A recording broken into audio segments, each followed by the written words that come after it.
podcast de l'article de Ahmed Nagy publié sur l'odj.ma. L'auteur a intitulé son article « L'indécence revendiquée ». Il commence son article ainsi. « J'ai une information pour toi, Kouya, mais je ne sais pas si tu peux la publier. » Rachid me sert ma tasse de café avec un large sourire, alors que je viens à peine de m'attabler. Autant de prévenance de sa part est plus que suspecte. Et la fameuse information, qu'il voudrait me voir publier doit l'être tout autant. Vas-y vieux roublard, sors ce que tu as dans ton sac. Je vois déjà venir l'un de tes coups tordus.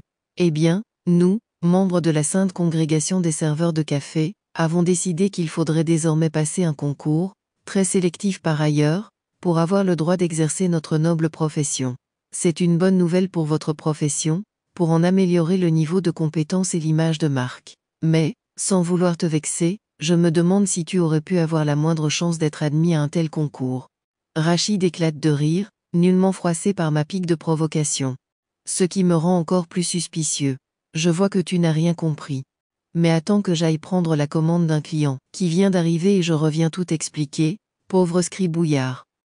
L'auteur poursuit ainsi.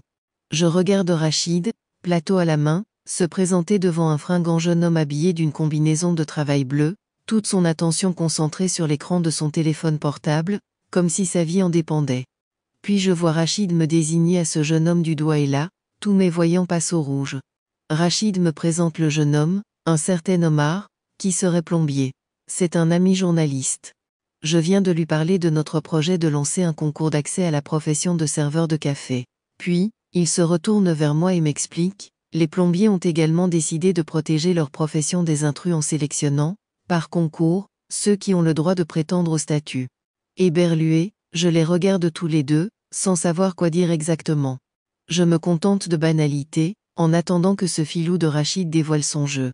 Cela fait plaisir de constater que vous êtes tous motivés pour structurer vos professions et n'y admettre que les plus méritants. Je t'avais dit que tu n'avais rien compris. Maintenant, je vais t'expliquer. Rachid pose son plateau sur la table, s'assoit, sort une cigarette et l'allume.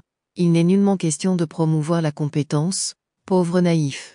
Notre objectif est de nous assurer que nos enfants pourront exercer les mêmes professions que nous, et ce sans la concurrence déloyale de ceux dont les parents ne sont pas assez pauvres pour encourager leur descendance à exercer des professions aussi mal payées. Nous allons nous-mêmes organiser les concours annuels et veiller à ce que seuls nos enfants puissent y réussir. Peu importe que nos enfants soient suffisamment compétents ou pas pour devenir serveurs de café ou plombier, le critère de la compétence est devenu totalement obsolète. L'essentiel est que nous, parents pauvres, qui ont consenti le sacrifice de vivre dans la misère, voyons nos enfants s'assurer d'un avenir, qui est en fait tout aussi misérable, mais où ils pourront au moins manger à leur faim. Et c'est Omar, le plombier, qui poursuit.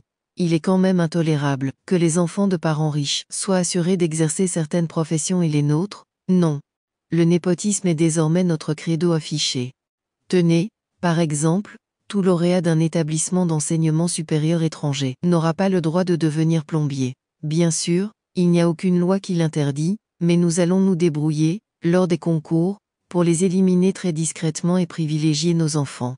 Non, mais, si même les enfants de riches peuvent devenir plombiers, où va-t-on? Vous vous moquez de moi?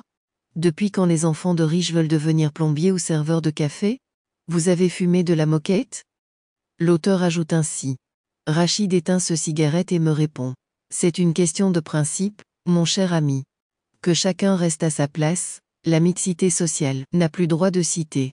Et nous devons défendre nos privilèges de classe. Tout le monde sait que l'ascenseur social est en panne depuis très longtemps. Seuls les politiciens prétendent le contraire, pendant les campagnes électorales, puisque les parents riches ont cadenassé l'accès aux professions les plus lucratives, afin de les réserver à leurs seuls enfants. N'est-il pas équitable que l'on fasse de même avec nos enfants, pour qu'ils puissent au moins hériter de nos professions de misère? Je ne crois pas que vous allez déranger grand monde avec cette idée saugrenue, les riches ne vous jalousent pas vos emplois à bas salaire. Là, c'est Omar qui réagit. Ce que vous dites est bien vrai, sauf que ceux qui se trouvent en haut de la pyramide sociale peuvent toujours dégringoler. Alors que nous, qui sommes déjà en bas de l'échelle sociale, si nos enfants n'ont, de toute évidence, aucune chance de grimper, quels que soient les efforts qu'ils peuvent déployer, ils ne risquent pas, non plus, de chuter. Et vous ne ressentez aucune honte à avouer que vous voulez truquer des concours pour privilégier vos enfants? Pourquoi serions-nous les seuls à ressentir de la gêne pour ce que font déjà, avec effronterie, les plus instruits et aisés? L'auteur conclut son article ainsi. Je bois ce qui reste de ma tasse de café, qui a déjà refroidi, je règle ma note et je m'empresse de m'éloigner, avec un profond sentiment de malaise. Le sous-entendu du message de Rachid et Omar est en fait explicite dans son habillage ironique. Les valeurs sont facilement perdues dans une société quand règne parmi les élites la règle du « faites ce que je dis, pas ce que je fais ».